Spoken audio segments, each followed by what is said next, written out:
प्रणाम। मैं आशुतोष राणा पंचतंत्र वन के इस नए पॉडकास्ट में आप सभी का हार्दिक स्वागत करता हूं।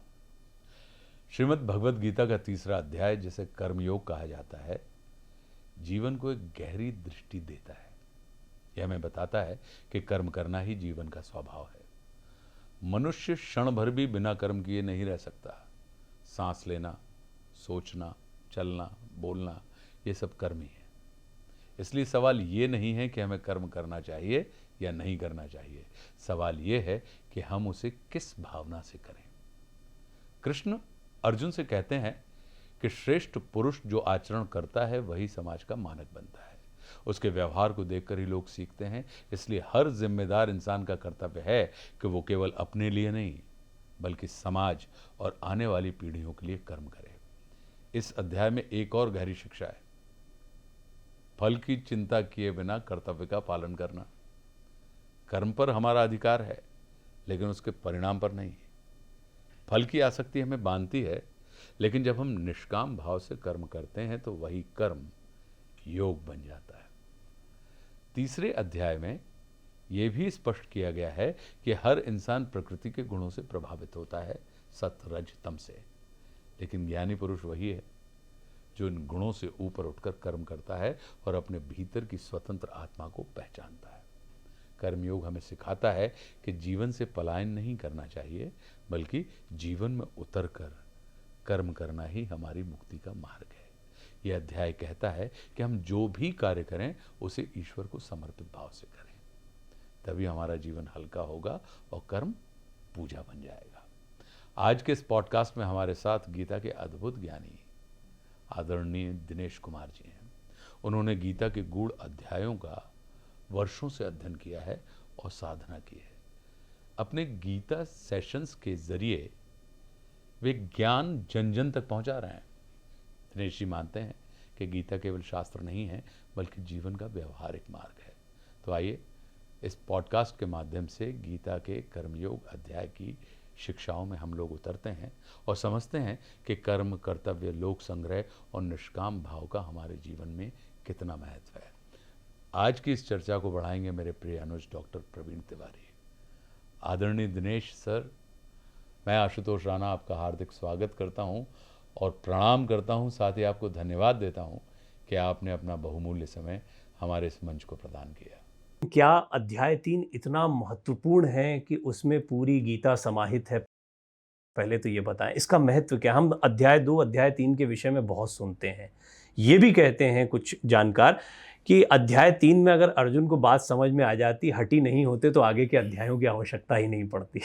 श्रीमद् भगवद गीता उत्तरोत्तर उत्कर्ष प्राप्त करने वाले अर्जुन के लिए ये एक पाठ्यक्रम है, इसमें कोई संदेह नहीं है। पर उस पाठ्यक्रम के अतिरिक्त भी तो बाहर का उसका जीवन होगा। अगेन वो सब समझा दिया, उसके बाद 18 अध्याय भी हो जाते हैं, लेकिन वो कन्फ्यूजन आज भी बरकरार है कि भाई मैं अपना दिमाग लगाता रहूं या कर्म का मतलब ये जो हाथ पैर चला रहा हूं ये चलाऊं। अर्जुन का परिचय पढ़ाते हुए विद्यार्थियों को मैं इस रूप में देता हूं। 3 घटक मुख्य हैं जो एक सुपात्र को अर्जुन बनाते हैं। पहली बात, एक अर्जुन में असमंजस होना अनिवार्य है। दूसरी बात, अर्जुन वो जिसके पास विकल्प हो, चॉइसेस हैं। और तीसरी, उसमें क्षमताएं भी हैं। तो असमंजस हैं, विकल्प हैं, विकल्प ही विक्षेप होते हैं। असमंजस है, विकल्प है और उसमें क्षमताएं हैं। यह प्रत्येक अर्जुन के साथ है। फल की इच्छा। अब फिर से तीसरे अध्याय पर आते हैं हम। फल की इच्छा को लेकर तो बहुत सारे इंटरप्रिटेशन हैं गीता ज्ञान के। आप कैसे देखते हैं, कौन सा फल है, क्या चाह रहे हैं? और फिर अर्जुन क्या ही गलत कर रहा है जब ये बोलता है कि भाई क्यों मार दूं, मैं क्या पालूंगा इन सबको मार के, अपनों को ही मार के कौन सा मुझे राजपाट मिलना, इंद्र जैसी शोभा भी मिल जाए तो नहीं चाहिए? क्या गलत कह रहा है वो प्रतिपल अगर उस फल पर ही आधारित हो जाएगा तो वो कुछ नहीं कर पाएगा।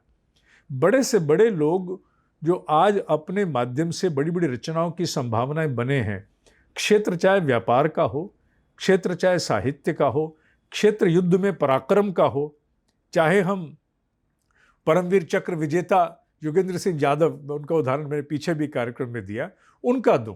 उस समय उसको किसी परमवीर चक्र की क्या कभी कल्पना थी जब वो गोलियों से छलनी होकर के इस बात के लिए केवल आतुर था मेरे पीछे आने वालों को ज्ञात हो जाए कि आगे बंदूकें चल रही हैं। भगवद गीता में कदापि इस बात का कहीं स्थापना नहीं है कि कर्म फल पर तुम्हारा कोई अधिकार नहीं है। श्रीमद् भगवद गीता में इस भाव को कदाचित कहीं पर भी लाने का प्रयास नहीं किया गया। हम जानते हैं हमारे देश में ज्योतिष को बहुत माना जाता है, पर एक ऐसे ज्योतिष जो उस विज्ञान में पूरी तरह डूबे हुए हैं, उनको कोई और तरीका आप बताना चाहेंगे कि ये भी तरीके हो सकते हैं कि आप मूल प्रकृति को आइडेंटिफाई करें? माँ से ऊपर और कोई ऐसा साधन नहीं है जिस पर हम पूरी तरह आधारित हो सकते हैं। सच पूछो तो माँ के प्रशिक्षण की अधिक आवश्यकता है। मनुष्य के स्थूल शरीर में उसकी प्राण की गति उसकी रीढ़ की हड्डी से होती है। उसकी रीढ़ की हड्डी में ही सारे प्राण के हमारे चक्र भी स्थापित हैं। आशुतोष जी, आप स्वयं में एक श्रेष्ठ प्रतिभा है जिसका प्रभाव अब आपके मूल फिल्म उद्योग से कहीं बाहर जाकर के गुंजायमान हो रहा है। मुझे ये अवसर प्राप्त हुआ कि आपके यहाँ इस चर्चा के लिए उपस्थित हो सकूं, इसके लिए मैं बहुत हृदय से आपका आभार व्यक्त करता हूँ। धन्यवाद। तो मैं भी आपका बहुत बहुत स्वागत करता हूँ। बड़े लंबे अरसे बाद आपसे अब बातचीत हो रही है। अवेकनिंग इंडिया एक कार्यक्रम था जिसके दौरान पहली बार दिनेश जी से मेरी मुलाकात हुई थी, और विश्वास करिए उनकी कही हुई बातें, उनसे जो चीज़ें सीखी हैं वो कभी जीवन से नहीं गई हैं। और आज एक बड़ा महत्वपूर्ण दिन हमारे लिए रहेगा, क्योंकि बहुत सारे दर्शकों की जब संवाद उन्होंने देखे पंचतंत्र वन पर, अलग अलग संवाद, तो कृष्ण अर्जुन संवाद यानी गीता उपनिषद, इसको बड़ा महत्व का माना जाता है। और पूरा जीवन दिनेश जी ने गीता के संदेश को प्रचारित करने में, लोगों को सहज भाव सरल भाव से समझाने में व्यतीत किया है। ज़मीन पर लोगों से जुड़कर उन्होंने इस कार्य को किया है, अभी भी कर रहे हैं। दिनेश जी, इस कार्य के लिए भी आपका बहुत बहुत साधुवाद। गीता अध्याय 3, मेरी और दिनेश जी की पहले बातचीत हो चुकी है, क्योंकि देखिए गीता बहुत विस्तृत विषय है, लेकिन क्या अध्याय 3 इतना महत्वपूर्ण है कि उसमें पूरी गीता समाहित है? पहले तो ये बताएं इसका महत्व क्या। हम अध्याय 2 अध्याय 3 के विषय में बहुत सुनते हैं, ये भी कहते हैं कुछ जानकार कि अध्याय 3 में अगर अर्जुन को बात समझ में आ जाती, हटी नहीं होते, तो आगे के अध्यायों की आवश्यकता ही नहीं पड़ती। खुली आंखों से जीवन जीता है मनुष्य। इंद्रियां सारी बहिर्मुखी हैं। हम कितना भी ज्ञान प्राप्त करें, पर वास्तविकता जीवन की तो ये है कि उतार चढ़ाव, ज्वार भाटे बाहर की परिस्थितियों में, बाहर के अभाव में, बाहर के अज्ञान में, बाहर की अशक्ति में जूझने पर ही सामने आते हैं। मैं आपसे कुछ भी सीख लूं, जान लूं, उसको स्वीकारोक्ति भी दे दूं, पर जब अवसर आएगा मेरे जीवन की वास्तविक चुनौती का सामना करते हुए, तब ज्ञात होगा कि मैं कितने पानी में हूं। कर्म योग विशुद्ध रूप से वह ज्ञान है जो किसी भी काल के अर्जुन के लिए उतना ही प्रासंगिक है। यूं तो संपूर्ण श्रीमद् भगवद गीता अपने आप में ही कालहीन है। इसमें प्रतीक स्वरूप में प्रेरणा बन करके केशव की वाणी है, जो आदिगुरु मुनि वेद व्यास जी में अवतरित हुई, गणपति जी की तूलिका से अभिव्यक्त हुई, और आदिगुरु शंकराचार्य जी के महापुरुषार्थ से आज की वर्तमान संतति को उपलब्ध हुई। वो ना हुए होते तो ये 1,00,000 श्लोकों में ये 700 श्लोक दब के घुट चुके थे। आज के इस परिवेश में जब हमारे सामने अनेकों प्रकार की चुनौतियां हैं, देवासुर संग्राम केवल बाहर ही नहीं, अंतर जगत में भी चल रहा है। आपाधापी आज का एक प्रकार का विधान सा बन गया है। चलन ऐसे हो गए हैं कि जीवन में अगर कहीं कुछ प्राप्त करना है लौकिक दृष्टि से, तो बहुत सी काट छांट चाहिए, बहुत सा संघर्ष चाहिए, बहुत कुछ ऐसा जो अप्रिय है वो भी अपनाना पड़ता है। ऐसे में जिन किन्हीं के भीतर भी थोड़ी सी आत्म उत्कर्ष के प्रति चिंगारी लगी है, ऐसे जीव विशेषकर बहुत अधिक ग्लानि भाव में चले जाते हैं। अधूरेपन में चले जाते हैं, एक खालीपन में चले जाते हैं, जिसे अंग्रेजी में हम कहें कि अपने आप को वैलिडेट नहीं कर पाते, अपने आप को अप्रूव नहीं कर पाते। ऐसे वो लोग जिनके निर्णय अनेकों के जीवन को प्रभावित कर सकते हैं, ऐसे वो लोग जिनमें उत्कर्ष की बहुत प्रचंड संभावनाएं हैं, पर वो अपने ही आप अपने आगे आ जाते हैं।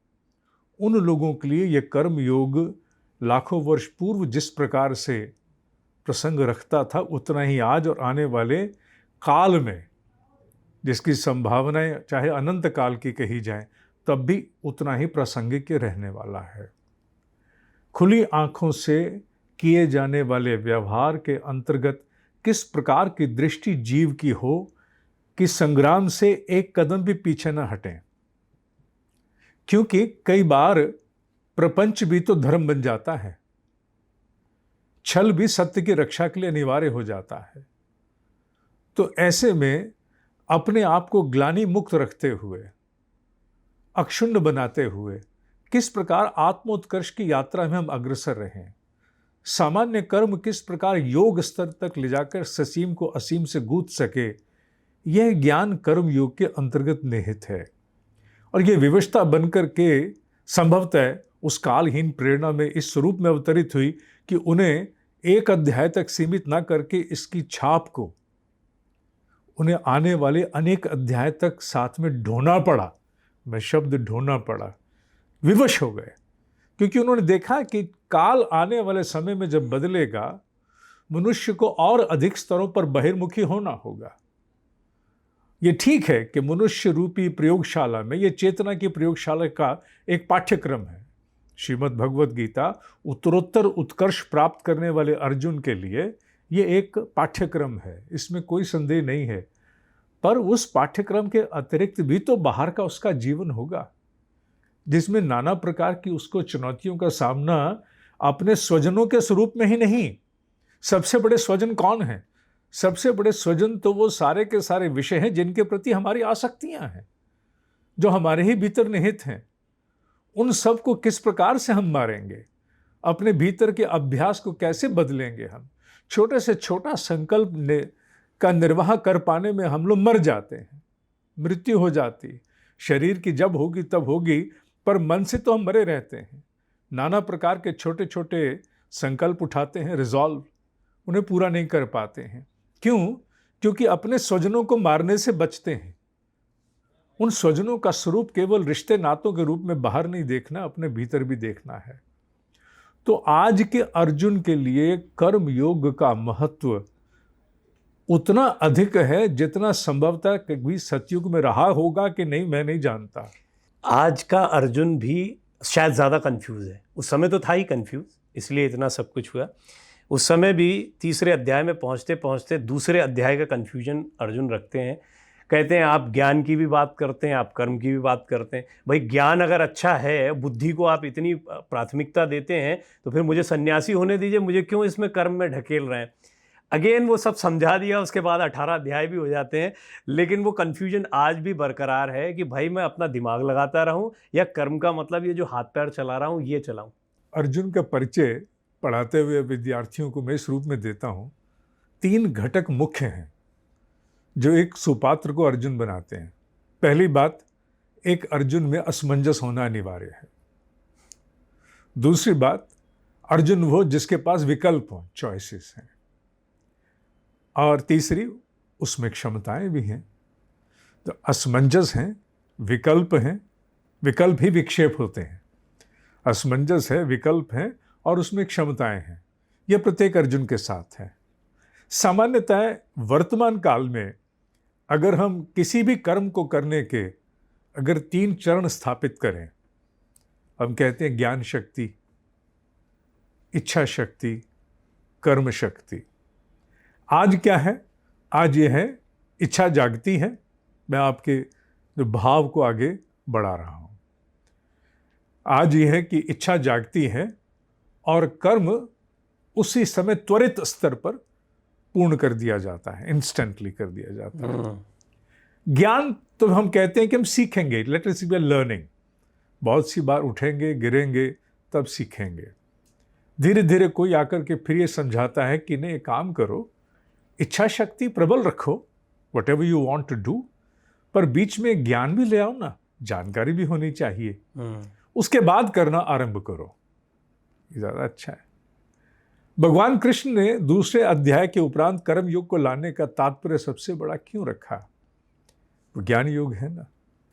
ज्ञान शक्ति का प्रयोग पहले करके फिर इच्छा शक्ति का जन्म तदनुरूप हो तो इच्छाएं मर्यादित होंगी, इच्छाएं व्यवहारिक होंगी, इच्छाएं मनुष्य की सुपात्रता की अनुरूपता में होंगी, और फिर कर्म का जो स्तर है, उसकी श्रेष्ठता, उसकी गुणवत्ता, the excellence of the act, वो निश्चित रूप से श्रेष्ठतम ही होगा, और गिर करके, पढ़ करके, उठ करके सीखने की संभावनाएं भी कम होंगी।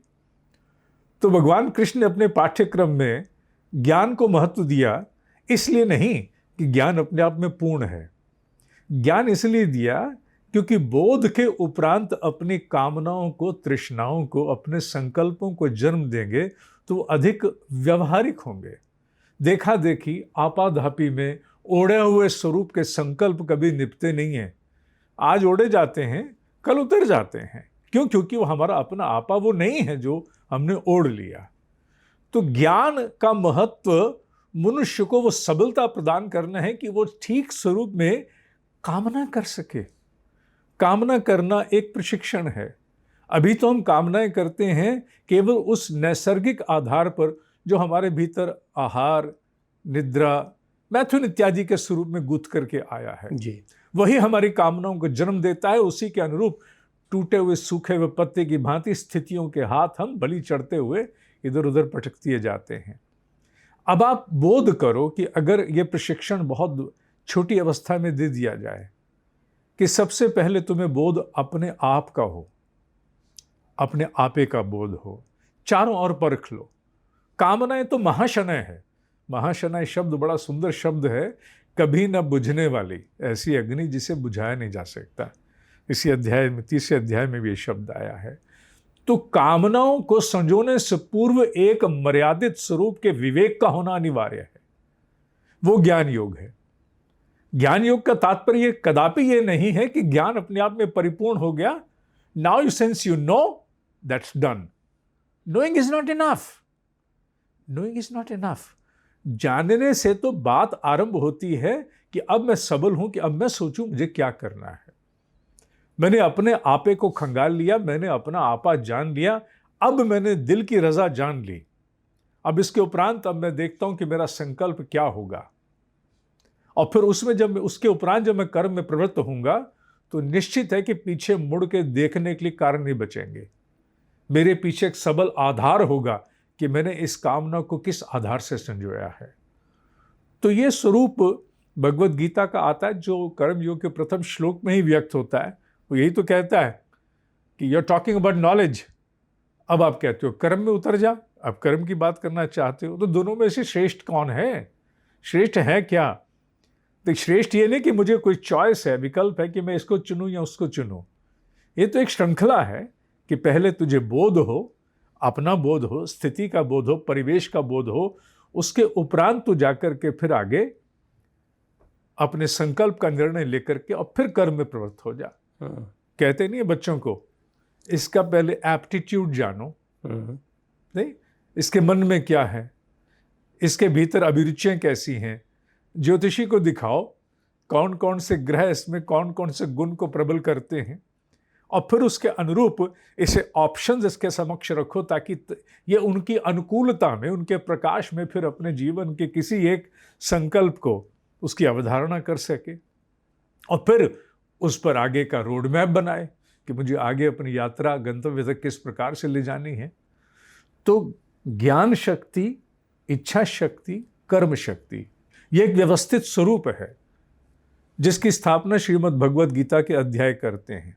और फिर कर्म पे जब तुम प्रवृत्त हो तो वो कर्म भी इस प्रकार से हो कि तुम्हें कहीं भी मार्ग में किसी प्रकार से बाहर से आने वाली बाधाएं और भीतर से उठने वाली बाधाएं तुम्हें रोक ना सकें। अगर मैं बहुत सरल शब्दों में, इससे पूर्व कि मैं आपको प्रश्न पूछने का अधिकार फिर से दूं, मैं एक बहुत सुंदर उदाहरण बहुत अपनी कार्यशालाओं में देता हूं विद्यार्थियों को, कि कर्म योग को अगर बड़े थोड़े से शब्दों में समझना हो तो कैसे समझेंगे हम। बचपन में हम विज्ञान की प्रदर्शनी में जाया करते थे, तो वहाँ एक एक्सपेरिमेंट होता था, दो छोर, बीच में एक तार होती थी, उस तार पर वो सुराख वाली चाबी को चलाना था और चाबी छू गई तो आवाज़ आएगी टी।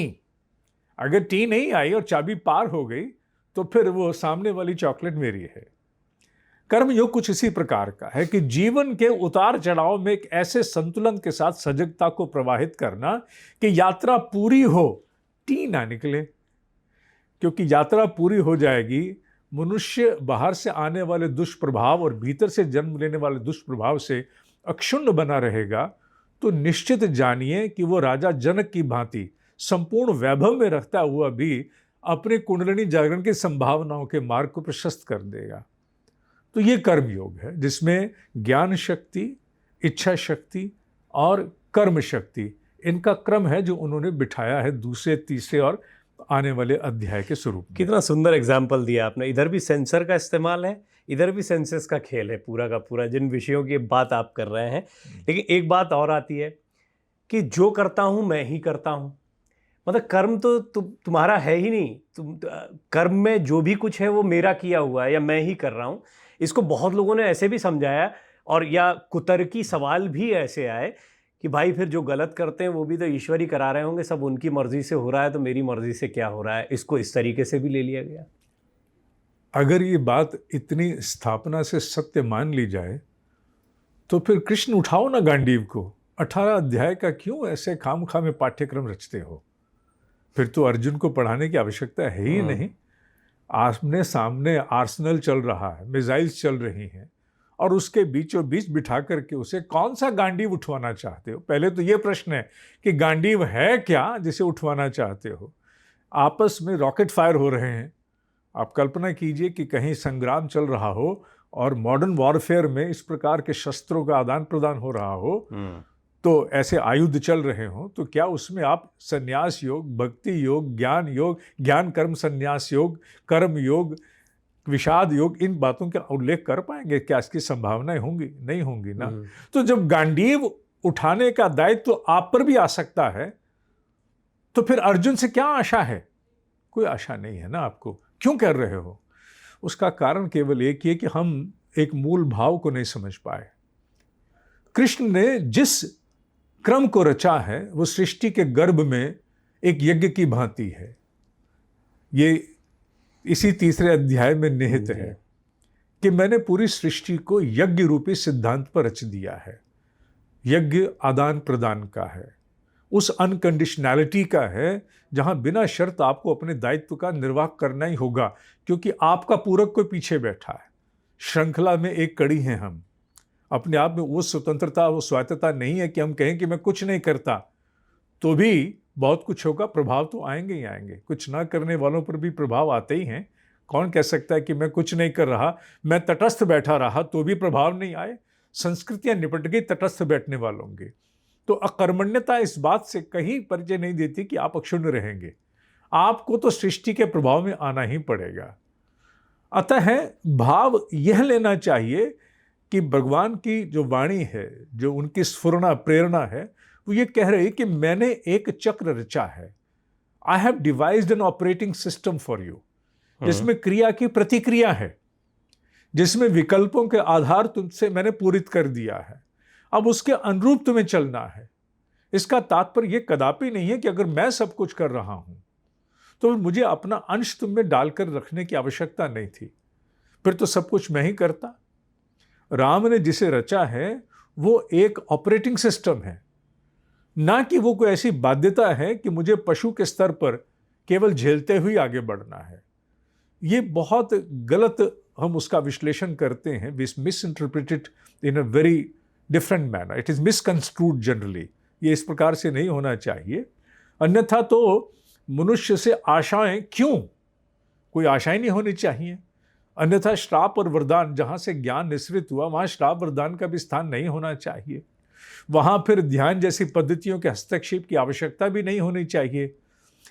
हर चीज अपने आप में अगर सुनियोजित स्वरूप में पहले से ही निर्धारित है तो फिर होने दिया जाए। उसमें किस प्रकार का हस्तक्षेप, क्या आशाएं, क्या निराशाएं, कोई महत्व नहीं बचता है। तो ये ठीक है, बहुत से लोग अपनी अकर्मण्यता को ओट देने के लिए, बहुत से लोग अपने दोष इत्यादि का विश्लेषण ना करने से बचने के लिए इस प्रकार के तर्क कुतर्क का सहारा अवश्य उठाते हैं। पर इससे कुछ सद पाता क्या? अगर हम उनकी बातों को मान लें कि पृथ्वी तो आज भी अनगढ़ रही होती, उबड़ खाबड़ रही होती। जिस सुसज्जा को, जिस आधुनिक परिवेश में आज हम अपने आप को पाते हैं, ये किसी न किसी अदम्य साहस और पुरुषार्थ का परिणाम है, ना कि केवल इसलिए कि भगवान आएंगे वही आकर के करेंगे। सुंदर।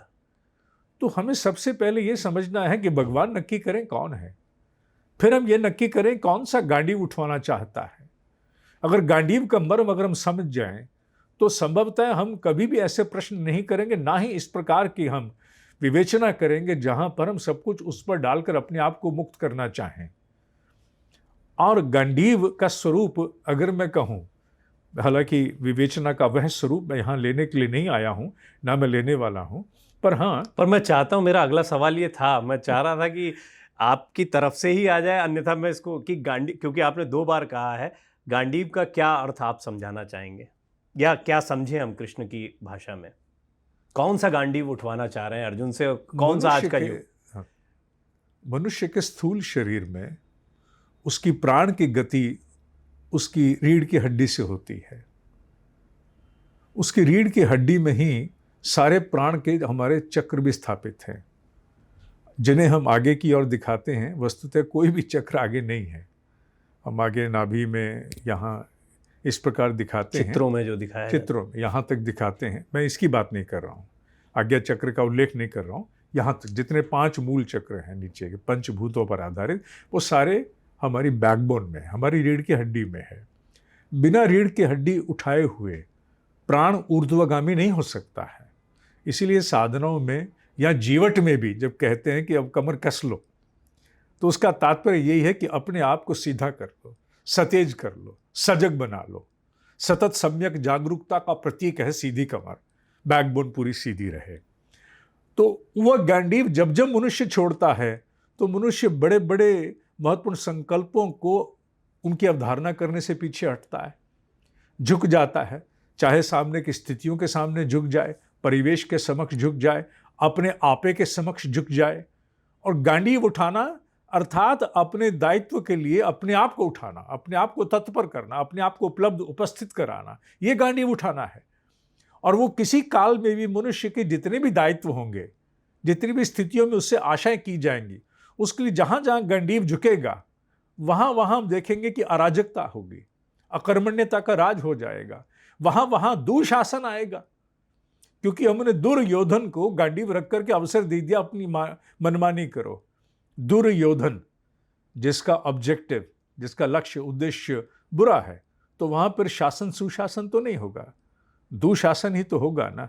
तो जितने गांडीव जहां जहां झुकते चले गए वहां वहां दुर्योधन और दुशासन का राज रहा। उन्होंने अपनी मनमानी की, अपनी अमर्यादा पर आरूढ़ रहे।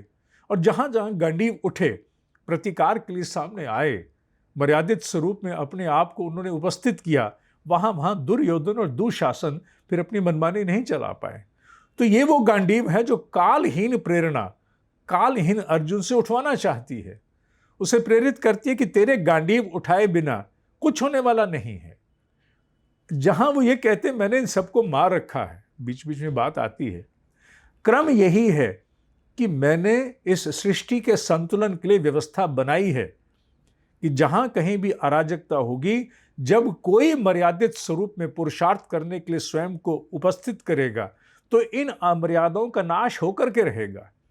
यह विधान तो रचा हुआ है, पर पुरुषार्थ जो उस समय का है, उस पल का है, उसे तो करने के लिए किसी एक अर्जुन को गांडीव उठा के सामने आना ही होगा।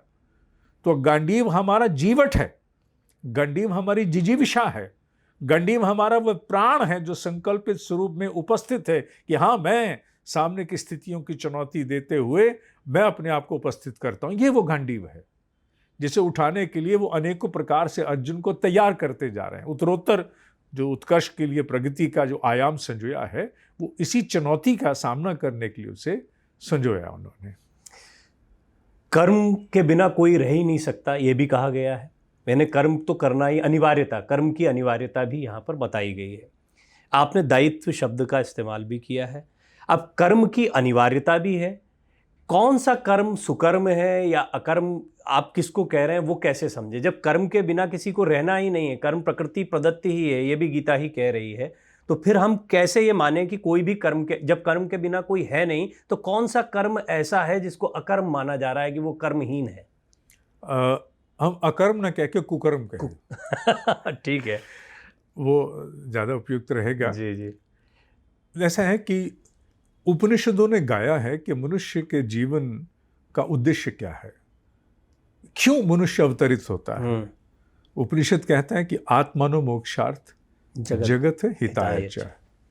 आत्मानो मोक्षार्थ अर्थात मुझे इवॉल्व होना है, मेरी सोच को इवॉल्व होना है, मेरी जीवात्मा को इवॉल्व होना है, मेरे भीतर उत्तरोत्तर प्रगति होना अनिवार्य है।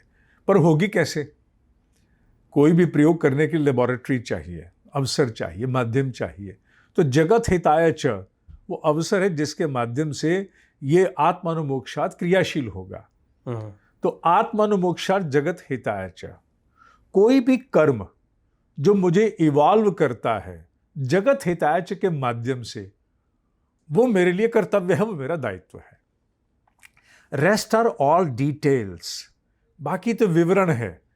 जो विवरण लॉन्ग टर्म ऑब्जेक्टिव जैसे कहते, दूरगामी उद्देश्य कहते हैं, फिर मिड टर्म ऑब्जेक्टिव कहते हैं, फिर शॉर्ट टर्म ऑब्जेक्टिव्स लेते हैं, फिर आज डे टू डू लिस्ट बनाते हैं हम अपनी।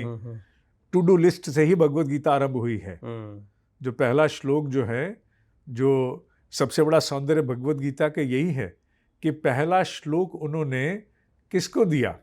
धृतराष्ट्र। देखो जी, भगवत गीता संवाद तो कृष्ण अर्जुन का था जी, पर पहला श्लोक किसको दे दिया? धृतराष्ट्र को दिया। वो इसीलिए दिया क्योंकि कहीं ना कहीं ये जो टू डू लिस्ट है, ये जो लॉन्ग टर्म ऑब्जेक्टिव्स हैं, इन पर एक विवेचक बुद्धि होना अनिवार्य था, इसीलिए उन्होंने दिया। तो विवेचक बुद्धि को, विवेकी बुद्धि को एक निष्कर्ष को प्राप्त करना है कि आत्मानुमोक्षार्थ थ्रू जगत हिताय च, थ्रू इसके द्वारा मेरा किस प्रकार के दायित्व से पूरित होगा, ये मुझे देखना है। मेरा निर्धारण चाहे कुछ भी करने का हो, चाहे हम इस पॉडकास्ट की बात करें, इस पॉडकास्ट के माध्यम से भी तो हम अभिव्यक्त होके, आप प्रश्न पूछ करके, मैं अपनी ओर से अपना उपलब्ध जो मेरे पास सीमित ज्ञान है उसे साझा करके कहीं ना कहीं अपने आप को ही तो मैं उत्कर्ष दे रहा हूं। और हाँ, हमारा साथ में उद्देश्य जुड़ा है कि सुनने वालों को जहाँ संभव उनका भी हित हो, जगत हिताय च संभव हो। हम ये भी कर सकते हैं कि हम इसमें ये मन में विचारें इसी पॉडकास्ट में, पता नहीं आप इसे एडिट करेंगे कि नहीं। नहीं, बिल्कुल ऐसे ही जाएगा, बल्कि ये तो मुझे और गहरे सवाल दे रहा है अभी जो आप कह रहे हैं, प्लीज इसको पूरा करें आप। अगर हम ये सोचें कि हमारी दृष्टि जो है वो आत्मानुमोक्षार्थ को छोड़िए, जगत हिताय को छोड़िए, हमारी दृष्टि केवल इतने संकीर्णता पर सीमित है, व्यूज कैसे होंगे? तो ठीक है, फिर एक गाली किसी न किसी रूप में किसी और विवेचक को देते हैं, फिर चर्चा बदलेंगे। फिर हम एक गाली कहीं ना कहीं गीता की समझ को देते हैं, कुछ ऐसा कुचक्र कुतर्क रचते हैं, कंट्रोवर्सी जो किसी न किसी प्रकार से ऐसे कौतुक को पोषित करे जिसके प्रति दृष्टियां बड़ी सहजता से खुल जाती हैं। तो वो ना आत्मानुमोक्ष होगा, न जगत हिताय च। इस पॉडकास्ट से लेकर के जीवन के समस्त कर्मों तक आप इसी सिद्धांत को अवतरित करते चले जाइए कि क्या मेरा कौन सा निर्धारण मेरे अपने आत्म उत्कर्ष और मेरे उत्कर्ष के साथ साथ मेरे माध्यम से अन्य के कल्याण के लिए संभावनाएं प्रशस्त करता है, क्या नहीं करता है, तो फिर वो मेरा कर्म नहीं होना चाहिए। अगर वो करता है तो फिर उसके बाद मुझे पीछे मुड़ के देखने की आवश्यकता नहीं है। 1000 लोग भी मेरा प्रतिकार कर रहे होंगे तो भी मैं अपने मार्ग पर अनुसरण करते हुए आगे बढ़ जाऊंगा। तो ये एक ऐसा लिटमस टेस्ट है जिसे एक बार अपनी दृष्टि में अगर हम लोग प्राण प्रतिष्ठा उसकी कर देंगे तो फिर वो अपने आप में सक्रिय होकर प्रतिपल हमें बोध कराएगी कि ये मेरे करने योग्य है कि नहीं है, क्योंकि उसका आधार एक ही है, संकीर्णता उसका आधार नहीं है। फिर उसका आधार केवल यह कि मेरा उत्कर्ष और मेरे उत्कर्ष के साथ मेरे माध्यम से अन्य के लिए भी कल्याण का मार्ग प्रशस्त हो। जब आप ये बात बोल रहे थे तो अपना उत्कर्ष, इसको मैं ऐसे भी देख रहा था कि हम कुछ कर सकते हैं तो अपने लिए ही कर सकते हैं, किसी और के लिए तो हो जाए। ये समझ यानी हम सब क्या अपने ही उद्धार के लिए आए, अपना ही करने के लिए आए, अपना कर लें वही बहुत है। आज से लगभग 26 वर्ष पूर्व मैंने एक पतली सी किताब लिखी थी, जिसका अब उपलब्ध नहीं है प्रकाशन में, जिसका नाम मैंने दिया था काश हम स्वार्थ को समझ पाते। जिस शब्द का कोई अर्थ ना उसे हम प्रयोग करते हैं क्या? नहीं करते। अर्थात अर्थ ही इस बात को सुनिश्चित करता है कि इसकी उपयोगिता है, इसका मूल्य है।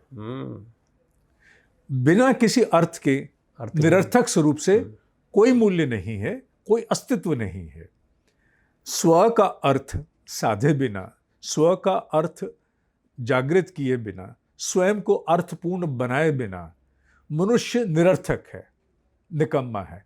तो फिर हम स्वार्थी शब्द क्यों प्रयोग करते हैं? क्या करें? शब्दों को नए नए मर्म काल देता है। यह हमारे गुरु जी हैं, बड़ा गुरु आदमी है। एकदम से नेगेटिव कितना मर्म का अंतर हो गया। Connotations can matter enough. अब यही बात स्वार्थ के साथ है। स्वार्थ का मर्म बहुत पवित्र है, जिसके लिए हमें थोड़ा संक्षेप में वर्णन करना अनिवार्य है। वो है संकीर्णता। संकीर्णता बुरी है। Narrow mindedness, promiscuity, that is bad, वो बुरा है। स्वार्थ नहीं। अगर स्व का अर्थ नहीं सदा तो परमार्थ कैसे साधोगे? यही सबसे बड़ी विडंबना है। स्व का अर्थ साधते नहीं, छलांग लगाते हैं परमार्थ की ओर। तो वो क्या होता है? वो तथाकथित परमार्थ बन जाता है। वो भी ओढ़ा हुआ रजोगुण बन जाता है कि मैं देखे जाऊं, परमार्थी के रूप में पहचान बन जाए, जा ना जाऊं। स्व अर्थ सदे नहीं सदे कौन देखेगा? स्वार्थ बहुत महत्वपूर्ण शब्द है, बड़ा पवित्र शब्द है। जब तक स्व अर्थ नहीं सदेगा, स्व अर्थ जो है वो आत्म उत्कर्ष से सदेगा। एक विद्यार्थी का स्व अर्थ कैसे सदता है? उसकी अपनी शिक्षा दीक्षा से। एक उद्यमी का स्व अर्थ कैसे सदता है? जब वो नई कल्पना की उड़ान में नई चुनौतियों को अंगीकार करता है। कोई योद्धा अपने स्व अर्थ को कैसे सिद्ध करता है? जब वो छाती लगाने के लिए तत्पर हो जाता है। संकीर्णता बुरी है, स्वार्थ नहीं। संकीर्णता का तात्पर्य क्या है? येन केन प्रकारेण, बिना चमड़ी दिए दमड़ी आ जाए। अर्थात चाहे कैसे भी हो, आपाधापी से, काट छाट से, लूटपाट से, कुछ भी दुष्चक्र रच करके भी अगर मुझे किसी प्रकार से कुछ हस्तगत होता है तो मैं उसे प्राप्त कर जाऊं। ये वो संकीर्णता है। संकीर्णता सबको ताक पे रख के लिए अपने लिए कर्म बंधन बनाने के लिए तत्पर है, जबकि स्वार्थ बहुत बड़ा शब्द है। सच्चे स्वार्थी को ही परमार्थी होने के लिए एक अधिकार दिया जाता है। जिन लोगों ने भी इस विश्व को बहुत बड़े बड़े योगदान दिए, उन्होंने स्वयं के अर्थ को ही तो साधा है। अर्थ का शब्द, यहां तक कि इकोनॉमी को भी हमने अर्थ कहा, जबकि अर्थ का वास्तविक अर्थ तो पैसा रुपया नहीं है। अर्थशास्त्र अर्थात something which carry some meaning, some value, उसे हमने अर्थ के रूप में संजोया है। तो ये मूल शब्द ऐसा है कि अगर स्व अर्थ सदता जाएगा तो हमारे माध्यम से अनेकों का अन्य का भी कल्याण संभव होगा। संकीर्णता बुरी है। भगवत गीता में स्वार्थ को चुनौती नहीं है, संकीर्णता को चुनौती है, जहां कहीं भी है। संकीर्णता को मैं अभी जो आपकी बात से समझ पाया, वो किसी अन्य का अहित या किसी अन्य का हित नहीं हो रहा है कि चिंता किए बिना स्वहित के बारे में ही ज्यादातर सोचना। जैसे इसका एक उदाहरण मैं देता हूं। हम सब ग्रुप में एक गुफा में गए, कल्पना है केवल, एक गुफा में गए, गुफा का अवलोकन कर रहे थे, कुछ वहां कृतियां थी। इतने में एक भूकंप आया, ऊपर से पत्थर गिरने शुरू हो गए, गुफा का द्वार बंद होने वाला है। हम लोग 50 लोग अंदर हैं। अगर हम सब स्वार्थी होंगे, स्व अर्थ साधने वाले होंगे, तो हमारा उद्देश्य क्या होगा? एक एक का स्व अर्थ यही होगा कि हम सब बाहर अक्षुण्ण रूप से निकल जाएं, सब जीवित बचें। संकीर्णता क्या करेगी? संकीर्णता की आपाधापी में वो जो दरवाजा है उसे बंद करने के लिए पत्थर की आवश्यकता नहीं होगी, हम स्वयं उसे जाकर के आपाधापी से बंद कर देंगे। जब रोडवेज की बसों में कहीं बहुत सारे लोग जब चढ़ने का प्रयास करते हैं तो क्या होते हैं? दरवाजे पर ही सब फंस जाते हैं। ना चढ़ने वाले चढ़ पाते, ना उतरने वाले उतरने के बात ही छूट, चढ़ने वाले चढ़ नहीं पाते। क्यों नहीं चढ़ पाते? आपस में इतने गुत्थम गुत्था हो गए। संकीर्णता व्याप्ति। स्व अर्थ होता तो संभवतः सभी चढ़ गए होते। तो उस गुफा से बाहर आने स्व अर्थ होगा तो सभी आ जाएंगे, संकीर्ण एक बाहर नहीं आएगा। ये स्थिति अगर मानसिकता बन करके जन प्रचलन में आ गई है किसी रूप से भी, तो वो कल्याणकारी नहीं है। अब भले विषय से थोड़ा भिन्न हुए, पर हम गीता के उस मूल मर्म पर निश्चित रूप से वहीं स्थिर हैं। जी जी। अल्टीमेटली तो हमारा विकास, गीता का पूरा अगर सार भी है तो वो ये है कि हमारे भीतर की जो लड़ाई है उसका निदान मिले। भगवान श्री कृष्ण जो है अर्जुन के जितने भी और ये सवालों से ही तो खिंचा है गीता, जो इतनी लंबी बनी है वो सवाल और कई कुतर्क, जैसा मैंने शुरुआत में भी कहा, हो सकता है तीसरे अध्याय में बात हो जाती, पूर्ण हो जाती, लेकिन बात खिंचती चली गई। अब बात खिंचते खिंचते यहाँ पर जब आप संकीर्णता की बात कर रहे हैं तो मेरे मन में ये भी आता है कि अल्टीमेटली फल की इच्छा, अब फिर से तीसरे अध्याय पर आते हैं हम। फल की इच्छा को लेकर तो बहुत सारे इंटरप्रिटेशन हैं गीता ज्ञान के। आप कैसे देखते हैं, कौन सा फल है, क्या चाह रहे हैं? और फिर अर्जुन क्या ही गलत कर रहा है जब ये बोलता है कि भाई क्यों मार दूं, मैं क्या पालूंगा इन सबको मार के, अपनों को ही मार के कौन सा मुझे राजपाट मिलना, इंद्र जैसी शोभा भी मिल जाए तो नहीं चाहिए? क्या गलत कह रहा है वो? बुद्धि अपनी अकर्मण्यता के लिए मन के आधार से तर्क वितर्क कुतर्क सभी को जुटा लेती है तो वो मन के आधार से, क्योंकि संशयात्मक मन अस्थिर है, उसे केवल नवीनीकरण प्रिय है। What's new in the town now, what's new to eat, what new to wear new to go. वो तो चाहता है कि मुझे नया करो, और वो संशय उसका साथी है, मन का उसका स्वरूप है कहें तो। मन अपने संशय को पूरा करने के लिए बुद्धि को मनमाने तरीके से प्रयोग करता है। बुद्धि अनेकों प्रकार से कुचक्र रचती है। भगवद गीता में कदापि इस बात का कहीं स्थापना नहीं है कि कर्म फल पर तुम्हारा कोई अधिकार नहीं है। श्रीमद् भगवद गीता में इस भाव को कदाचित कहीं पर भी लाने का प्रयास नहीं किया गया। दृष्टि को बदल करके समझना होगा। क्या क्रिया की प्रतिक्रिया नहीं होती क्या? अगर आप कोई क्रिया करेंगे तो प्रतिक्रिया निश्चित है। मैं कोई काम करूंगा तो उसका क्या कोई परिणाम जन्म नहीं लेगा? निश्चित लेगा। काम करते समय मेरी दृष्टि में परिणाम अटक जाए तो क्या मैं अपना संपूर्ण आपा, अपनी सजगता को, अपने संतुलन को, अपने काम को अर्पित कर पाऊंगा? कभी नहीं कर पाऊंगा, क्योंकि परिणाम को लेकर के नाना प्रकार की आशाएं, आशंकाएं आ करके मुझे त्रस्त करेंगी, बीच में आ करके व्यवधान बनेंगी। संभावनाएं अधिक हैं कि मुझे संकीर्णता की ओर धकेल के चली जाए। विज्ञान की एक भी शोध संभव ही नहीं है अगर मनुष्य कर्म फल को प्रतिपल अपने नाक पर सवार रख देगा, क्योंकि असफल चेष्टाओं में से होकर के लंबे समय तक जाना यह उसी के लिए संभव है जो योगी भाव में है। योगी भाव अर्थात अपना आपा कर्म पर आहूत कर चुका, पर उसे अब किसी प्रकार से भी केवल परिणाम, केवल फल की आशा नहीं है। वो जानता है कि फल तो आएगा, मैं जब कुछ भी करूंगा तो उसके परिणाम में प्रतिक्रिया तो निश्चित है, पर मेरी दृष्टि केवल और केवल फल पर अगर अटक गई तो मेरी सजगता संतुलित स्वरूप में काम को नहीं सौंपी जा सकेगी। मैं इस समय पूरी तरह आहूत हो जाऊं। अभी कुछ ही समय पूर्व एक ध्यान योग पर कार्यक्रम किया था। ध्यान योग का पहला श्लोक ही यही है, अनाश्रितः कर्म फलम कार्यम कर्म। अब वो जो करने योग्य है और जो हम करते हैं कार्यम कर्म फल पर आश्रित हुए बिना करो। आश्रित क्यों ना हो? क्या नौकरी मैं करूं, तनख्वाह रामलाल की श्यामलाल को मिलेगी? नहीं, ऐसा नहीं है। रामलाल की तनख्वाह रामलाल को ही मिलेगी, पर रामलाल अगर 24 घंटे केवल और केवल तनख्वाह को, उस रकम को 24 घंटे अगर अपने मस्तिष्क में रखेगा तो क्या अपनी सेवाओं में, अपनी कार्य क्षमता में वो किसी प्रकार गुणवत्ता को ला पाएगा? नहीं ला पाएगा। वो प्रतिपल अगर उस फल पर ही आधारित हो जाएगा तो वो कुछ नहीं कर पाएगा। बड़े से बड़े लोग जो आज अपने माध्यम से बड़ी बड़ी रचनाओं की संभावनाएं बने हैं, क्षेत्र चाहे व्यापार का हो, क्षेत्र चाहे साहित्य का हो, क्षेत्र युद्ध में पराक्रम का हो, चाहे हम परमवीर चक्र विजेता योगेंद्र सिंह यादव, उनका उदाहरण मैंने पीछे भी कार्यक्रम में दिया, उनका दूं। उस समय उसको किसी परमवीर चक्र की क्या कभी कल्पना थी जब वो गोलियों से छलनी होकर के इस बात के लिए केवल आतुर था मेरे पीछे आने वालों को ज्ञात हो जाए कि आगे बंदूकें चल रही हैं, और वो अपने आप को छलनी अवस्था में भी नीचे अपने जीवन को इस प्रकार संजो के चल रहा है कि मेरा काम इतना पूरा होने का है। उस समय वो ये कहे नहीं, मुझे मालूम नहीं मेरी पेंशन ठीक से जाएगी नहीं जाएगी, मेरे जाने के बाद पेट्रोल पंप पे लॉट होगा नहीं होगा, मुझे कोई रिकॉग्निशन मेरी मिलेगी नहीं, मैं अगर बीच में ही दम तोड़ गया तो किसी को क्या पता कि मैंने किस जीवट का परिचय दिया था। क्या ये सब कुछ उसके मन में उस समय चल रहा था? नहीं, उसके मन में केवल एक ही बात थी, और वो बात क्या थी? वो केवल एक ही बात थी कि मुझे इस दायित्व को पूरा करना है। वो अनाश्रिता कर्म फलम।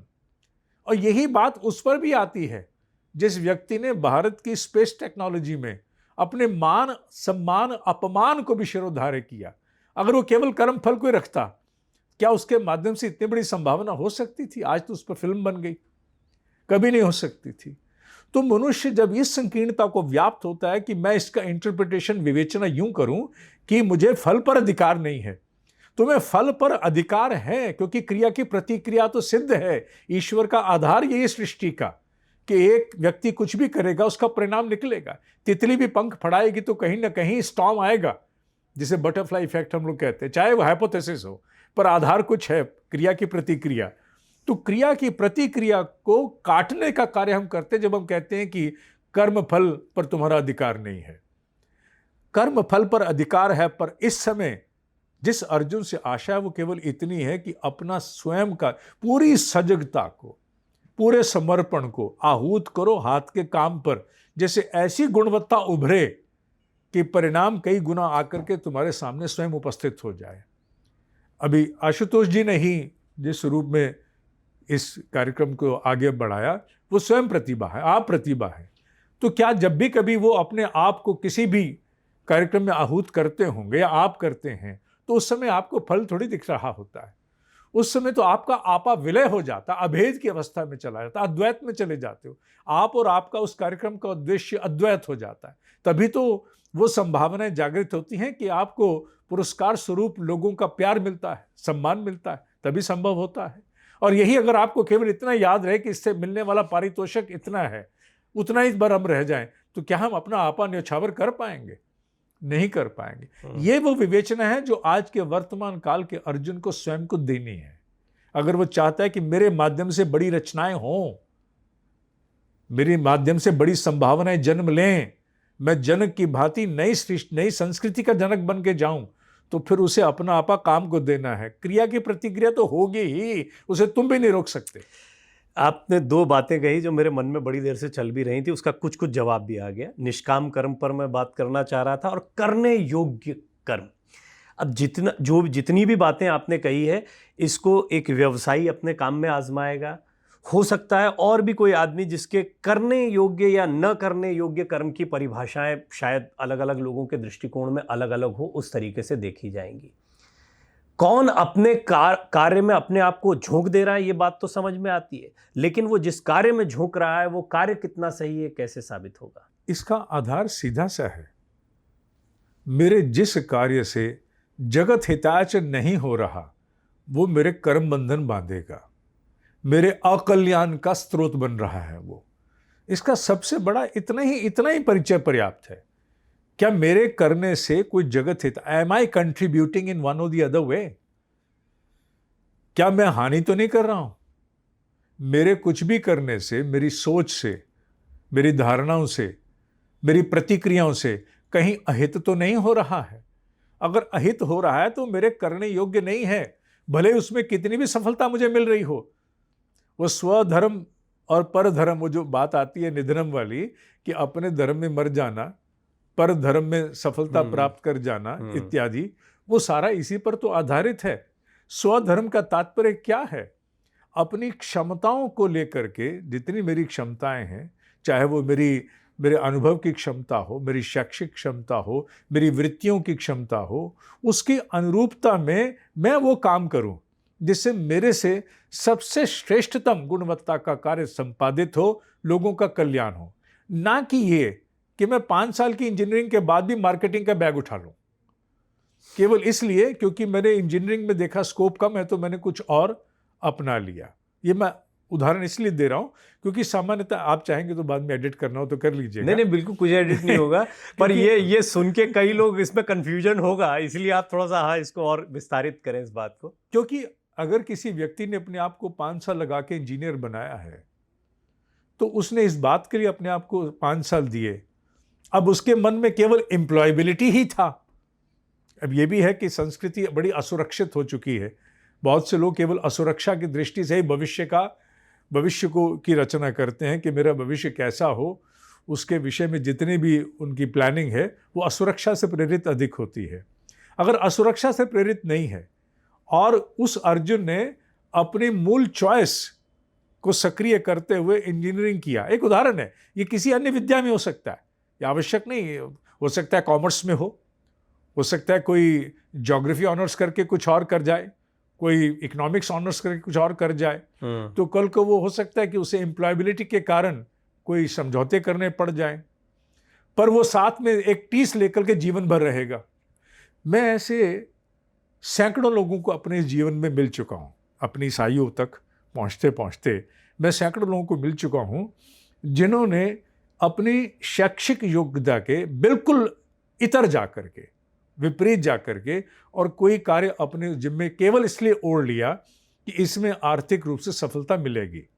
उनको आर्थिक सफलता मिली, निस्संदेह मिली, अगर वो अपने क्षेत्र में रहते तो संभवतः उतनी उनको ना मिल पाती। चलो गलत किया या ठीक किया, हम इसकी विवेचना में नहीं जाते, हम कौन होते हैं इसकी विवेचना करने वाले।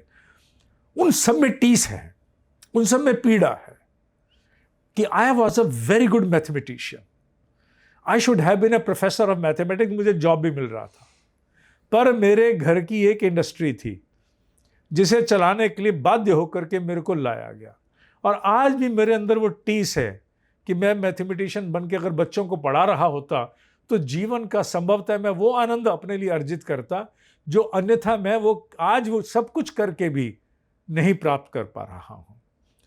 तो फिर टीस क्यों? टीस का तो कोई स्थान नहीं बनता।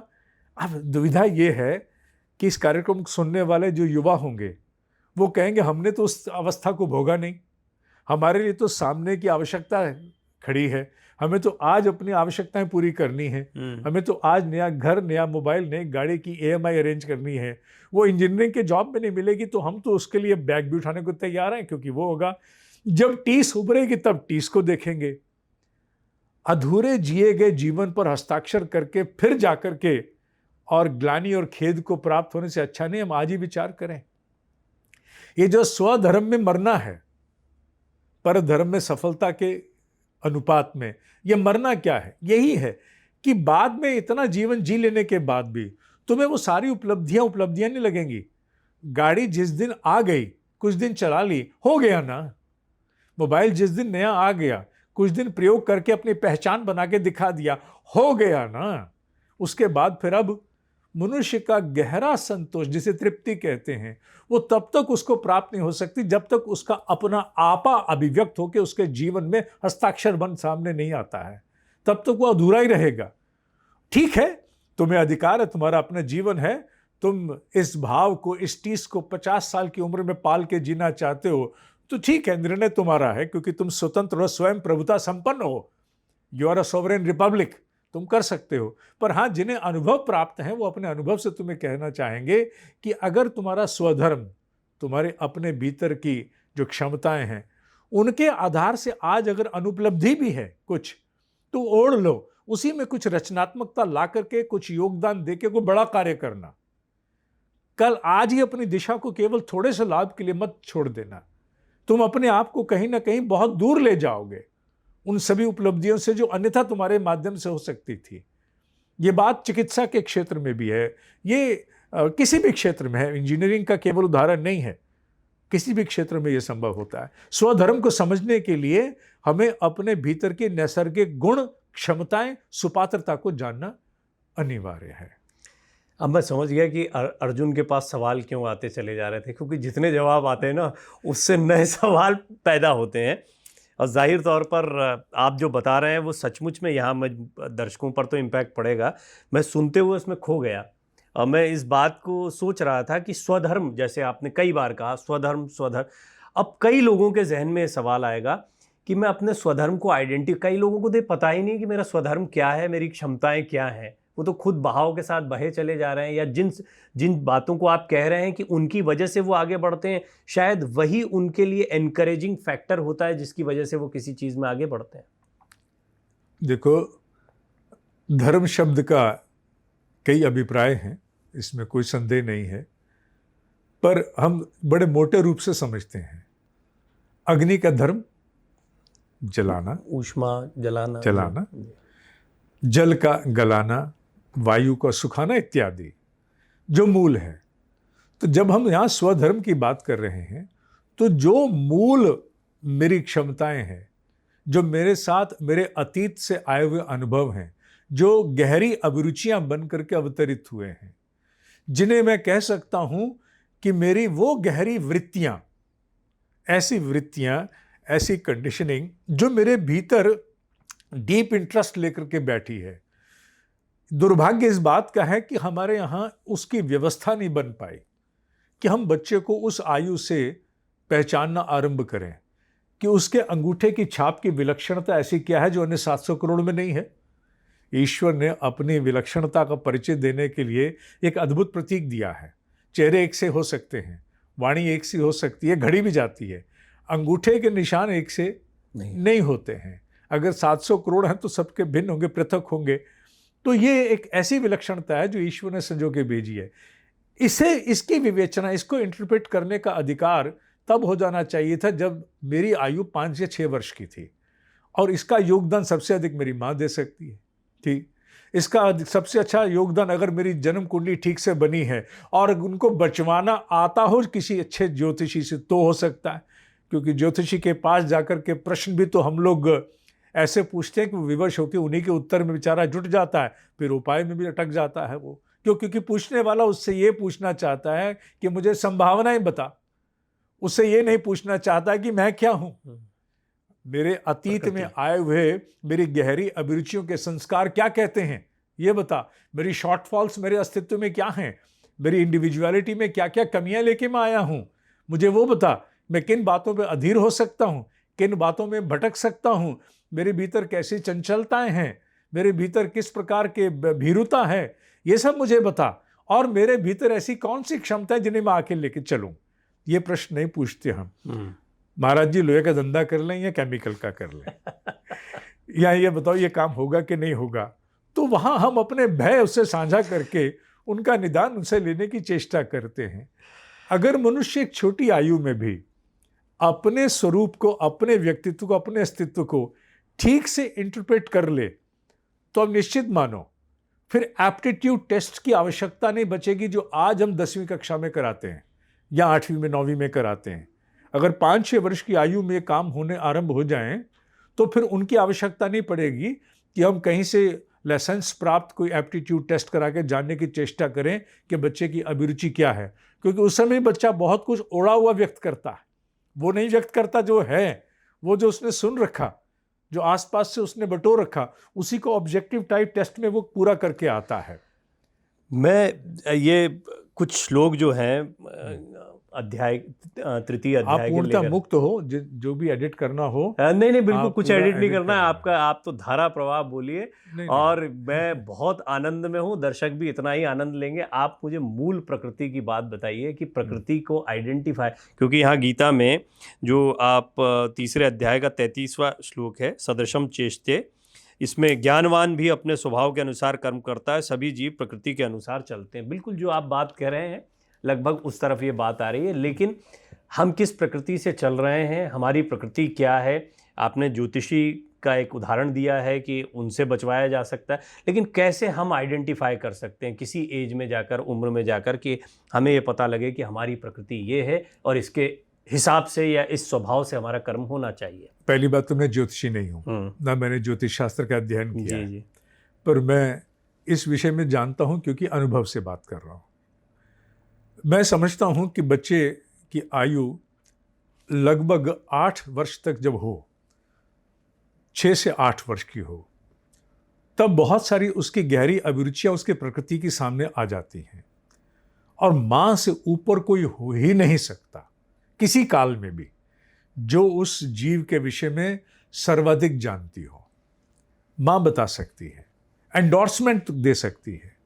ऐसे अवसर पे अगर ज्योतिषी के पास जाकर के पहले से प्रश्न सूची तैयार की जाए, विवेक के द्वारा धैर्य रूप से बैठ करके, और केवल ये पूछा जाए, ये बताओ कि इसके गुण जो हैं, इसके गुण किस और प्रेरित करते हैं, इसके अवगुण किस प्रकार के हैं, जिससे हम उस प्रिस्क्रिप्शन को तैयार करें, उस सूची को तैयार करें जो स्कूल में संभव नहीं होगा।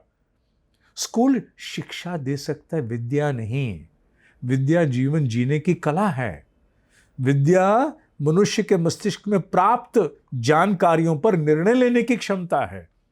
एक कानून एक है, जज में अंतर है, वकील में अंतर है, शिक्षा एक है, डॉक्टर में अंतर है, शिक्षा एक है, अध्यापक में भेद है। शिक्षा तो एक ही है ना। एक सी शिक्षा पर निर्णय भिन्न हो सकते हैं, सर्वथा भिन्न हो सकते हैं। उसके पीछे का आधार क्या? हर एक की विद्या भिन्न है, जीवन जीने की कला और जीवन जीने के दृष्टिकोण भिन्न है। तो विद्या के निर्माण का प्रयास माता पिता को करना है, उसकी आशा स्कूल से नहीं कर सकते। स्कूल एक अधूरे मनुष्य का निर्माण करता है, भले उसका हमने हमने विद्यालय कर दिया हो, है वो शिक्षालय। विद्यालय तो तब पूरा होता है जब मां के संयोग से और पिता के संयोग से उसकी स्कूल के अतिरिक्त विकास की, उसके आत्म उत्कर्ष की यात्रा का मार्ग प्रशस्त किया जाता है। तो यहां केवल हम ज्योतिष वाली बात पर थे कि ज्योतिषी से पूछने योग्य यही है कि हमें इसके गुण बताओ, इसकी प्रोपेंसिटी, इसकी बार बार घूम करके वृत्तियां किन अभिरुचियों में जाएंगी। तो क्यों ना हम अभी से उस प्रकार के विषयों को इसके सामने लाना शुरू करें, उसी प्रकार की ऑप्शन इसके सामने लाना शुरू करें। हालांकि अभी इसको कोई सब्जेक्ट नहीं चूज करने, वो जाके 10वीं में करेगा या जब भी करेगा, अगर पाठ्यक्रम नहीं बदले तो। पर आज से ही वैसे ज्ञान को इसके सामने लाएं। आज हमारे सामने एक ऋषि गूगल बन करके आ चुका है, जिसमें से बहुत कुछ सामग्री निकाल के इसके सामने बार बार ला सकते हैं, उस और बार बार प्रेरित कर सकते हैं, वैसे उदाहरण इसके सामने रख सकते हैं बार बार, अगर हमें पता लग जाए। और जो इसमें अधीर करने वाली, भीरुता उत्पन्न करने वाली, उद्यमिता का ह्रास करने वाली जितनी भी बातें हैं, उन सब को हम अभी से क्यों ना हटाना आरंभ करें। इसमें उस जीवट को, उस जीविशा को आज ही हम क्यों ना विकसित करें। तो ये वास्तविक निर्माण है जो विद्यालय में होगा। और विद्यालय कहाँ है? विद्यालय है मां के संरक्षण में, पिता के सानिध्य में। जिसे गंगा की गोद, हिमालय की छाया कहते हैं, वो माता और पिता हैं, वो वहां होगा। और सही बात मानो तो अगर आपने कर्म योग के माध्यम से प्रश्न किया है, तो कर्म योग के माध्यम से संतति को गढ़ने का कि जो पाठ्यक्रम है वो इसी आयु से माता पिता के संरक्षण में आरंभ हो जाना चाहिए। स्कूल इस पर कुछ नहीं कर पाएगा। स्कूल में एवरीथिंग इज वेरी यूनिफॉर्म, हर एक के लिए सिलेबस एक सा है, हर एक के कपड़े एक से हैं, हर एक के लिए कक्षाएं एक सी होंगी। वहां उसको अपनी विलक्षणता को विकसित करने में लंबा समय लगेगा जी। हो पाएंगे कि नहीं हो पाएंगे, ये भी एक प्रश्न है। कई बार भीतर का संकोच बहुत कुछ दबा देता है। तो अगर ये बातें माता पिता के स्तर पर ही आरंभ हो गई, तो मैं समझता हूं कि जो पेरेंट टीचर मीटिंग भी स्कूलों में बड़ी अर्थपूर्ण हो जाएगी। आपने जो बात कही, इसको कई पेरेंट्स सुन रहे होंगे और इसके विषय में उनके मन में कई सवाल आएंगे। क्या और कोई तरीका हो सकता है? मतलब बहुत सारे लोग हम जानते हैं, हमारे देश में ज्योतिष को बहुत माना जाता है, पर एक ऐसे ज्योतिष जो उस विज्ञान में पूरी तरह डूबे हुए हैं, उनको कोई और तरीका आप बताना चाहेंगे कि ये भी तरीके हो सकते हैं कि आप मूल प्रकृति को आइडेंटिफाई करें? मां से ऊपर और कोई ऐसा साधन नहीं है जिस पर हम पूरी तरह आधारित हो सकते हैं। सच पूछो तो मां के प्रशिक्षण की अधिक आवश्यकता है। एक ऐसी मां का निर्माण, मैं इसका एक व्यंग में उदाहरण दिया करता हूं। विषय तो कर्म योग का था, बात कहीं और चल निकली है। मैं इसका उदाहरण दिया करता, भारत की मां जो है उसके पास एक AK-47 है, 32 गोलियां हैं, ऑटोमेटिक और सिंगल दोनों बटन हैं। पर भारत में मां का जो बटन है ना गोली चलाने का, वो 32 पे रहता है। बच्चे की हर छोटी बात पे वो बर्स्ट फायर करती है। बर्स्ट फायर से क्या होता है बच्चा भी आहत होता है छोटी छोटी बात पर, और माँ की मैगजीन भी खाली हो जाती है, वो भी भीतर से ड्रेन आउट हो जाती है। निश्चित रूप से जब इतनी गोलियां निकल जाएंगी उसमें से, तो उसमें बचेगा क्या? कुछ नहीं बचेगा। अगर एक संतुलित स्वरूप में मां तैयार हो जाए, जिसमें बच्चे को प्रतिक्रिया देने से ज्यादा उत्तम है कि वो अनुभव क्षमता जागृत करे, ऑब्जर्व करना आरंभ करे, शब्दों के स्थान पर आंखों का प्रयोग अधिक करे, अपनी संवेदनशीलता को अधिक विकसित करे, तो एक मां की तुलना इस पूरी पृथ्वी पर कोई अन्य संस्था नहीं कर सकती। वह योगदान मनुष्य के निर्माण का असंभव है, हो ही नहीं सकता। केवल एक मां इतनी दक्ष है। वो मां कितनी पढ़ी लिखी है इसका कोई महत्व नहीं है। उसमें संवेदनशीलता हो, सुनने की क्षमता हो और आंखों से संचालित करने की दक्षता उसमें हो, शब्दों का प्रयोग न्यूनतम हो। अब ये ठीक है, जब बच्चा बड़ा हो गया, जब तक तो उसका मुंह पकड़ के कंघी करती थी तो बातें सहजती थी। जब बच्चा बड़ा हो जाए तब ये प्रयोग काम नहीं आ सकते। अब जब बच्चा मानना ही छोड़ चुका है, बड़ा हो गया है, बच्चा अब 14 साल का है और माँ चाहे कि मैं अब आज वो सब परिवर्तन लाना चाहूँ, तो उसके लिए तो फिर बहुत दुस्साहस चाहिए। मेरा अगला सवाल भी यही था। इनफैक्ट आप उसी दिशा में आ गए जब हम बात कर रहे थे मूल प्रकृति की। अब ये बिल्कुल तीसरा अध्याय ही है, बेशक उदाहरण कुछ भी आए, क्योंकि वर्तमान में आज लोग जो व्यवहारिक चुनौतियां हैं उनको एड्रेस करना बड़ा ज़रूरी है। तभी ये गीता का ज्ञान भी फलीभूत है। और इसी में बच्चा चलिए बड़ा हो गया और बड़ा हो गया, हमारे जैसे हो गए, हम भी बच्चे ही हैं अगर सोच विकसित नहीं हुई है तो। कंडीशनिंग ऑफ माइंड हो चुकी है, पेरेंटिंग जैसी होनी थी हो गई है। अब क्या होगा हमारी प्रकृति का? अब तो बहे जा रहे हैं। कभी दिनेश कुमार जी को सुन लिया तो सुन लिया, कभी गीता को सुन लिया, कभी कुछ सुन लिया, किसी आचार्य जी के पास चले गए तो लगता है कि कुछ संतुष्टि मिल जाएगी। लेकिन इससे क्या हम मूल प्रकृति और भाव पर पुनः जा सकते हैं? ऐसा है कि यूं तो कहा जाता है जब जागो तभी सवेरा, इसमें कोई संदेह नहीं है। पर हाँ, जब भी कभी कोई अर्जुन अपने प्रति गंभीरता से आत्म उत्कर्ष हेतु जागृत होगा, वो भले पूरे प्रकार से ना भी कर पाए, पर जितना भी यथासंभव होगा वो अपनी चेष्टाओं में कहीं ना कहीं से अपनी मूल प्रकृति का रंग लाएगा। वो ठीक है, बहुत कुछ है जो मैं अब नहीं कर सकता, क्योंकि मैं आयु के ऐसे चरण में हूं जहां बहुत कुछ परिवेश ने मुझे बांधा हुआ है। पर ऐसा भी नहीं कि मैं अपने अनुरूप सांस न ले सकूं, मैं अपनी फुर्सत के क्षणों को अपने अनुरूप ना जी सकूं। आज मैं पाश्विक स्वरूप में सोशल मीडिया पर उंगलियां थिरकाते हुए अपने आप को बलि चढ़ाने के बजाय क्यों ना अपनी गहरी अभिरुचि के विषय पर ही समय लगाना आरंभ कर दूं। समय अगर ना होता तो मैं सोशल मीडिया भी ना देख पाता। कहीं ना कहीं मैं अपने आप को किसी न किसी काम में तो उलझाता हूं ना। अपनी गहरी अभिरुचि के अनुरूप ही क्यों ना मैं उसमें संलग्न हो जाऊं, क्यों ना उसमें डूब जाऊं। तो जितना संभव है उतना तो व्यक्ति कर सकता है। टीस से मरेगा नहीं, टीस से मरेगा नहीं। अगर मरेगा तो अर्थपूर्ण स्वरूप में आगे का मार्ग प्रशस्त करके मरेगा। ये उनके लिए है जिनकी आयु बड़ी हो चुकी, जिनके पास वो सारे परिवर्तन की संभावनाएं बहुत कम हैं, पर उनके लिए भी झरोके खोले जा सकते हैं। कौन खोलेगा? वो स्वयं खोलेंगे। कौन पहचानने जाएगा? वो स्वयं पहचानने जाएंगे। कौन जाएगा उस मनन में? उन्हें स्वयं जाना पड़ेगा। ये सारे वो प्रश्न हैं जो जीवन जीने की कला के अध्यात्म के थे, जो संभवतः लगे बधे स्वरूप में जीवन जीते जीते सो कॉल्ड ट्रेंड सेटर्स के अनुरूप अपने आप को पिछलग्गू बनाए बनाए हम बिल्कुल भूल गए। भूल क्या गए? हमें ज्ञात ही नहीं तो भूलते क्या। सत्य तो यह है कि हमें ज्ञात ही नहीं था, हम उस अज्ञानता के वशीभूत रहे। पर अगर अब वो जागरण आ रहा है तो अर्जुन गाड़ी उठाओ, टंकार दो। तुम्हारे भीतर की टंकार से तुम्हारा सोया हुआ अस्तित्व जागेगा और जितना संभव होगा उतना करोगे। पूरा साल नहीं तो कम से कम तुम्हारे अधिकार में ऐसे 5 दिन अवश्य होंगे जब तुम कहीं बाहर अकेले जाके अपने अनुरूप जीवन जी सकोगे। और तुमने 365 में से 5 दिन भी अपने आप को दे दिए तो मानना कि तुमने जिया। तुम केवल काट नहीं रहे थे, तुम जी भी रहे थे। भले 5 दिन, कम है क्या? कम नहीं है। बहुत सारे सवाल अब मेरे मन में आ रहे हैं, कुछ क्विक सवाल ले लूं अब मैं आपसे, जब चर्चा को थोड़ा अंतिम दौर में ले जाएंगे। क्योंकि जैसा अभी बात मैंने भी कही कि व्यवहारिक जगत में आज आपने भी कहा था श्री कृष्ण का सिलेबस है, अब सिलेबस हमारे सामने है। किसी अन्य सिलेबस की तरह सिर्फ किताब को रखे रहें, किताब को पढ़ लें, एग्ज़ाम देने जा नहीं रहे हैं, अटेम्प्ट कर नहीं रहे हैं।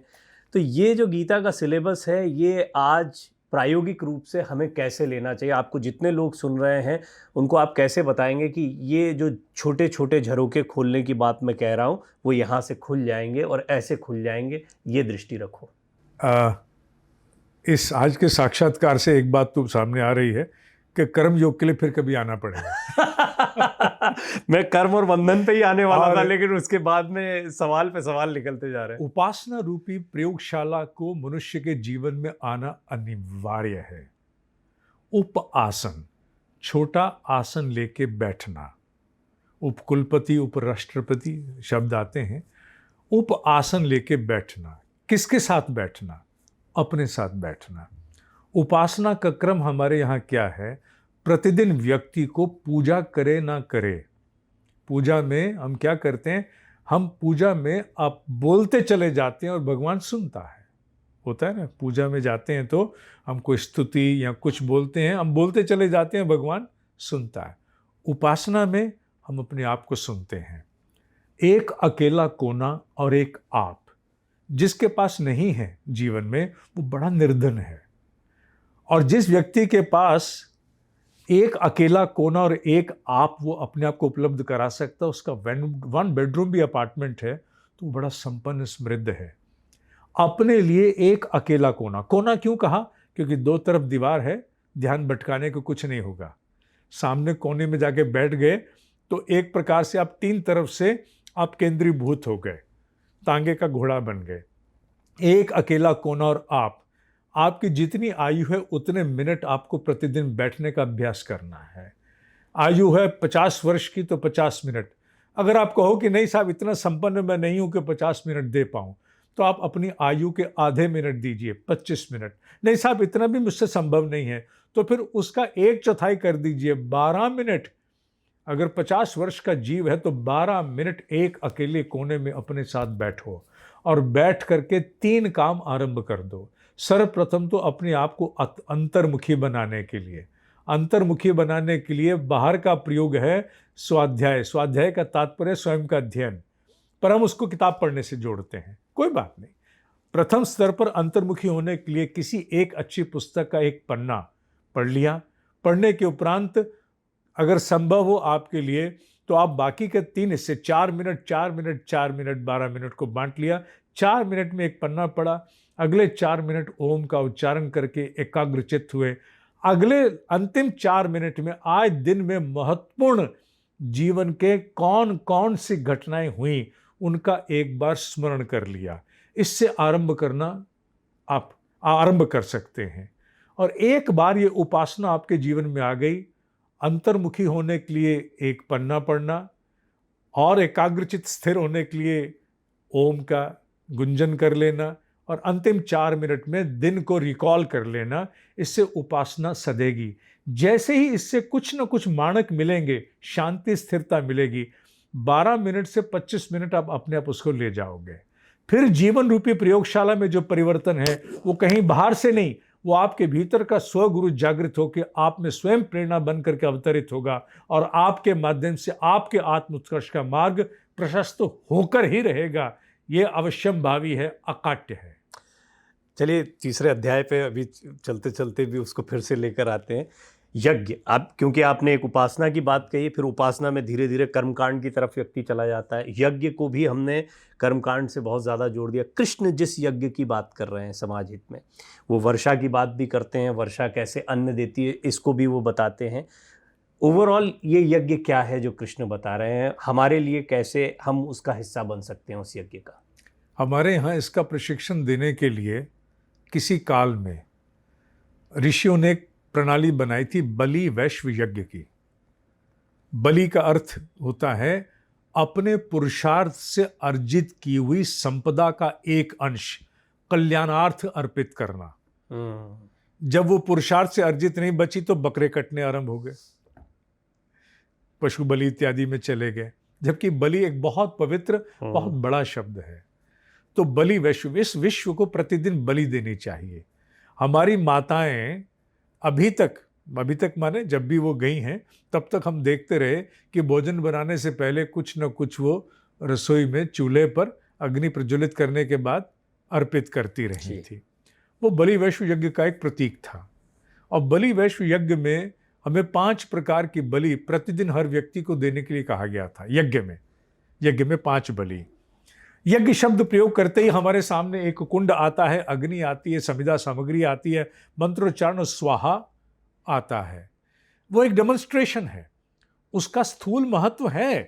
पदार्थ के जलने के उपरांत उसका वायु में व्याप्ति का एक महत्व है, मंत्रोच्चारण का एक महत्व है, निस्संदेह है। पर यज्ञ का मर्म क्या है? उसका वो एक डेमोन्स्ट्रेशन, एक प्रयोग था। जब हम कोई भी समिधा सामग्री अग्नि में होमते हैं तो क्या होता है?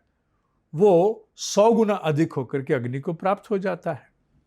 एक हरी मिर्च आप खाएं तो अकेले को कम पड़ेगी, हो सकता है, और वही हरी मिर्च आप अग्नि में डाल दीजिए, कमरे में 100 हैं, 100 छींक मारेंगे। तो वो गुणात्मकता को प्राप्त हुई, वो कई गुना होकर के व्याप्त हो गई। फिर जब वो वायु को प्राप्त होता है कोई भी सामग्री, तो फिर उस पर आपका बंधन नहीं रहता। आप ये नहीं कह सकते कि मैंने यज्ञ किया है, पड़ोस के गुप्ता जी से मेरी नहीं बनती, हवा इधर जाओ, आप नहीं कह सकते। जब वो वायु व्याप्त हो गई सामग्री, तो अनकंडीशनली फिर वो अपनी यात्रा पर चल निकली। जहां जहां वो जाएगी वहां वहां जो कुछ भी परिवर्तन उसने करना है, कलुषिता का निवारण करना है, वो करती चली जाएगी। उसमें आपका नियंत्रण समाप्त हो गया। हमारे कर्म इस प्रकार के हों कि हमारे कर्मों का प्रभाव परिणाम विद अनकंडीशनैलिटी कल्याण के लिए अग्रसर हो जाए, उसे कहते हैं यज्ञ। अगर वर्षा एक यज्ञ का परिणाम है, वायु यज्ञ कर रही है, अग्नि यज्ञ कर रही है, पृथ्वी यज्ञ कर रही है, तो वो इस बात के लिए नहीं कि ये शर्त पूरी करो तो मैं यज्ञ करूं, वो अपना काम कर रही है। अगर सूर्य यज्ञ में नहीं हो और कहे कि साहब मुझे तो मेरा ग्रेच्युटी दो, मुझे बच्चों की शादी में जाना है, मुझे तो आज आप 2 मिनट का अवकाश दे दीजिए, सूर्य 2 मिनट का अवकाश भी नहीं ले सकता। अगर वो 2 मिनट के लिए भी चला जाए तो खंड खंड विखंडित हो जाएंगे हम सब लोग। वो यज्ञ में संलग्न है, प्रतिपल संलग्न है, और उसकी कोई शर्तें नहीं है। बिना शर्त वो अपने काम को किए चले जा रहा है। ये पूरी सृष्टि इसी पर आधारित है। जिन देवताओं को हम देव मानते हैं, देने योग्य जिनमें क्षमता है, वह सब यज्ञ के द्वारा ही आपस में एक दूसरे से व्यवहार करते हैं। और जहां जहां से यज्ञ लुप्त हुआ वहां वहां पर ग्लोबल वार्मिंग हुई। जहां जहां से यज्ञ लुप्त हुआ वहां पानी का प्रदूषण हो गया, पानी का अभाव होना शुरू हो गया, वायु में दोष आना शुरू हो गया, विचारों में दोष आना शुरू हो गया, संकीर्णता का प्रादुर्भाव हो गया, संस्कृतियों का पतन होना शुरू हो गया। इतने विकसित विज्ञान की आज की इन प्रणालियों में भी असुरक्षा के भाव सर्वोत्कृष्ट स्तर पर चले गए। ये किसका परिणाम है? यज्ञ के ना होने का। अगर यज्ञ हो मनुष्य की दृष्टि में, मनुष्य के कर्मों में, तो सुरक्षा होनी चाहिए, माधुर्य होना चाहिए, संतुलन और स्थिरता होनी चाहिए। विज्ञान एकांगी प्रगति कर रहा है, एकांगी प्रगति कर रहा है। क्यों? क्योंकि यज्ञ का अभाव है। यज्ञ पूरित अगर विज्ञान प्रगति करेगा तो सबको प्रसन्न रहना चाहिए। इस पृथ्वी पर किसी के लिए असुरक्षा का कोई स्थान ही नहीं होना चाहिए। विज्ञान के इतने आविष्कार हो जाएं, मेडिकल साइंस इतनी आगे बढ़ जाए, उस पर भी मनुष्य का आहार ही सबसे अधिक रोगों को उत्पन्न करने वाला बन जाए। क्यों? क्योंकि यज्ञ का कहीं अभाव हो गया। आज मनुष्य को रोग कहीं से बाहर से लाने की आवश्यकता नहीं है। एक समय था हम कहते थे रोग सर्वाधिक विचारों से आते हैं। आज तो सामान्य आहार विहार उसका स्रोत बन गया है। आज तो फलाहार ही अपने आप में बहुत कुछ विचार लेके आता है। ये किसका परिणाम है? ये यज्ञ में आई हुई कमी का परिणाम है कि हमने अपने योगदान को, जो अन्य के कल्याण के लिए था, उसको इतना कंडीशन कर दिया। जो अनकंडीशनैलिटी का भाव साथ था वो लुप्त होता चला गया कि हमने कहा मुझे नहीं, मेरी तरफ से मरता मर जाए, मुझे काम अपना चाहिए, मुझे अपना लक्ष्य साधना है।